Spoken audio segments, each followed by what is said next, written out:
సునాదస్వరము జనవరి 25. సముద్రములో త్రోవ కలగజేయువాడును, వడిగల జలముల్లో మార్గము కలగజేయువాడును. యెషయా గ్రంథము 43:16. కొన్నిసార్లు చుట్టూ సమస్యలు, ఎటు చూసినా ఏ దారి కనిపించదు, ఏం చేయాలో అర్థం కాదు.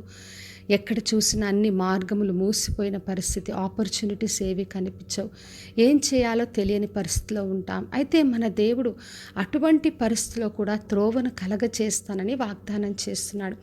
ఎందుకంటే మన దేవుడు సముద్రంలో త్రోవను కలగజేసే దేవుడు, వడిగల జలములో మార్గమును తెలిసే దేవుడై ఉన్నాడు. మరి ఇశ్రాయేలు ప్రజల్ని మనం చూసినప్పుడు వాళ్ళని ఐగుప్తు దేశంలోకి బయటికి తీసుకుని వచ్చి వాగ్దాన దేశంలోకి నడిపించే సమయంలో ముందర ఎర్ర సముద్రం ఉంది, వెనకాల ఫరో సైన్యం వస్తుంది.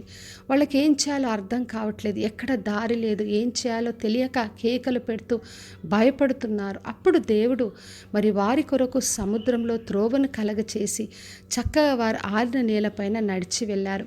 దేవుని గొప్పగా స్తుతి చేశారు. మరి అదే సముద్రం, అదే నీళ్లలో శత్రువునంతా కూడా ముంచి వేశాడు. మరి మన దేవుడు మనకు ఎక్కడైనా కూడా మార్గం తెరిచే దేవుడై ఉన్నాడు. మరి యెహోషువ గ్రంథం 3వ అధ్యాయంలో చదివినప్పుడు వారు యోర్దాను నది దగ్గరికి వచ్చారు. అది పొర్లి పారుతుంది.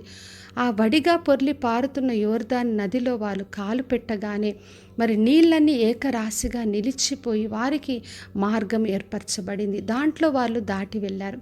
మరి ఈ రెండు చూసినప్పుడు దేవుడు సముద్రంలో త్రోవ కలగచేశాడు, వడిగా పారుతున్న నీళ్ళలో కూడా వాళ్ళు నడిచి వెళ్ళే విధంగా మార్గాన్ని తెరిశాడు. అందుకే మనకున్న పరిస్థితి ఏదైనా ఇంకా మార్గం లేదు, ఇంకా చేయలేము, అన్ని మూసుకుపోయి అనుకున్నా కూడా ద్వారాన్ని తెరిచి మనకు మార్గాన్ని ఏర్పరిచే దేవుడు. అందుకే చెప్తున్నాడు ప్రకటన గ్రంథం 3వ అధ్యాయం 8వ వచనంలో, నేను తలుపు తీసి ఉంచి ఉన్నాను, దాన్ని ఎవడును వేయనేరడు అంటున్నాడు. కాబట్టి నా ప్రియ సహోదరి సహోదర, మన దేవుడు మన కొరకు తలుపు తెరిసే దేవుడు. ఆయన తెరవగా ఎవరు కూడా దాన్ని మూయలేరు. ఎక్కడ ఏ పరిస్థితి అయినా ఏదైనా కూడా ఇంకా మార్గం లేదు, నేను నడవలేననుకున్న స్థితి అయినా మన కొరకు మార్గము తెరిచి చక్కగా మనల్ని నడిపించే దేవుడు. కాబట్టి విశ్వాసంతో ఆయనను ఆశ్రయించి ఆయన తెరిచే ద్వారంలో ఆయనతో స్తుతి చేస్తూ ముందు కొనసాగుదాం, ప్రార్థన చేసుకుందాం. పరలోకమందున్న మా తండ్రి, మా దేవ, ఈరోజు ఇచ్చిన గొప్ప వాగ్దానం కొరకే వందనాలు తండ్రి. తండ్రి, ఎవరికి ఏ మార్గం లేకుండా, ఎక్కడ త్రోవ లేకుండా కన్నీరుతో ఉన్నారు, దుఃఖముతో ఉన్నారు. దేవా, సముద్రంలో త్రోవను కలగచేసినట్టుగా ఆ వడిగల నీళ్ళలో తండ్రి మీరు మార్గము తెరిచినట్టుగా వారి కొరకు తలుపులు తెరవండి. వారికి కావలసిన తండ్రి ఆపర్చునిటీస్ దయచేయండి. ఏది వాళ్ళు చేయాలనుకుంటున్నారో అన్ని విషయాల్లో వారికి మంచి త్రోవను కలగచేసి మీరే మహిమను పొందమని యేసు నామములో అడిగి వేడుకొంచున్నాను తండ్రి. ఆమెన్. ఈ శుభవచనము వినుచున్న ప్రతి ఒక్కరి జీవితంలో నెరవేర్చబడునుగాక.